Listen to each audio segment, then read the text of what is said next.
This is to help you make wholesome contributions to these conversations. Let nothing unwholesome come out of your mouth, but that what is helpful for building others up, okay? Christians, I want you guys to be wholesome. I want you guys to be helpful with your speech. That is the point here, okay? That is what we're trying to do here. We're trying to be wholesome, helpful, building people up, okay? Who am I speaking to? I'm primarily speaking to my white brothers and sisters. Doesn't mean if you're not white, you're not allowed to be a part of this conversation. It doesn't mean anything like that. I'm primarily speaking to my white brothers and sisters who don't understand what's going on. Maybe you don't understand why people are so upset. Why is there rioting? Why is there protest? Maybe you don't quite understand what racism is. How are these situations different? Maybe you don't understand why people think police are racist. My goal and what I'm doing with King's Dream and King's Dream Outliers is to encourage, empower, inspire people to live God's dream. And my goal is to help you guys to be statistical anomalies across the board, but specifically to be outliers and anomalies when it comes to dealing with people who are from your outgroup, people who are not in your race, people who are not in your circle. I'm gonna say this once, I'm gonna say it. Comment section. Please keep it smooth, keep it classy. We're not here to talk about you. We're talking about the facts. We're talking about the facts and what are helpful ways to deal with this. So let me just open it up with this, and hopefully this sets the tone. Ephesians 4:29, okay? If you're a Christian, this directly applies to you. If you follow Jesus, this directly applies to you. Do not let any unwholesome talk come out of your mouths, but only what is helpful for building others up according to their needs, that it may benefit those who listen. That is what we're doing here. Do not let any unwholesome talk come out of your mouth. That is the standard. That is the point. If you're rebuttaling with a lot of these points I'm going to go over, they are probably unwholesome. They are probably not helpful. They are probably not pushing the conversation forward. And you may not even know that you're doing it. But all lives matter. But all lives matter, fam. But all lives matter. Saying Black Lives Matter is not saying white lives don't matter or blue lives don't matter or all lives don't matter. That I'm not talking about the organization. I'm talking about what the statement is saying.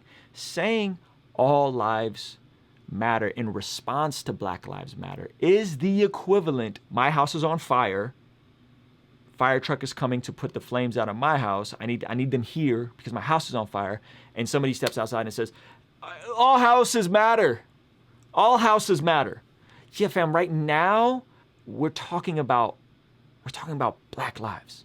We're talking about what's happening at 1 out of every 3 Black men are going to be incarcerated. We're talking about by the age of 25. That's insane. That's nuts, right? And we can get into the reasons why as we go on, but just sit with that for a second, that Black people are 3 to 4 times more likely to be killed by a police officer, okay? So when someone says Black Lives Matter, again, this is not an endorsement for the organization. It's just a statement. It is not saying that your life doesn't matter. It's saying, hey, we have some issues here that we're trying to work on. It'd be the equivalent of, I believe October is Breast Cancer Awareness Month. The athletes wear pink, and it's a big thing, and everybody rallies behind, and we're trying to bring awareness for breast cancer, right? And there's marches, and there's good things happening to bring awareness to breast cancer. Okay, and it would be like the equivalent of you showing up and saying, "But what about colon cancer? What about colon cancer? Were anybody going to talk about the correlation between red meat and colon cancer? Yeah, bro, that's bad too. That's not good. That's not good either, fam. That's not good either. But we're talking about breast cancer. We need to work on this right now. This is what this is. This is what we're working on right now. We have to deal with this right now. Okay, this is that's evil too. Okay, so. What you're really doing is you're really deflecting. And a lot of these points, unfortunately, man, is it's a lot of groupthink. It's a lot of information from alt-right websites, to alt-right talking points, so on and so forth, right? And so just be sensitive. Let nothing unwholesome come out of your mouth, but that which is helpful for the building up of others. If somebody's saying, guys, I feel like my people are going through something that's unique to them, and you say, yeah, but what about my people? Is that helpful? Christians, is that helpful? Do you really think that's helpful? Do you think that's wholesome? Or do you think you're making it more about you when it's a time to help? Clearly, there's a problem here. Clearly, the math is showing us something, okay? Clearly, all your Black friends would tell you that they've had well, not all your black friends, majority of black people that I know, all of my black friends will tell me they've had negative experiences. One of my good friends, Pastor Miles McPherson, wrote a book called The Third Option. I linked this sermon in the description and in the pinned comments on YouTube. It's a great sermon. All of you guys should watch it. Let me show you guys this and then I'll close. This is Pastor Miles. This is his solution. It's Pastor Miles McPherson. And this is all linked up, by the way. For the first time in my life, I realized that the racism I had experienced had put a cloud of powerlessness over my life. I felt powerless to the white culture. I felt like white people can do whatever they want to me. That was my experience.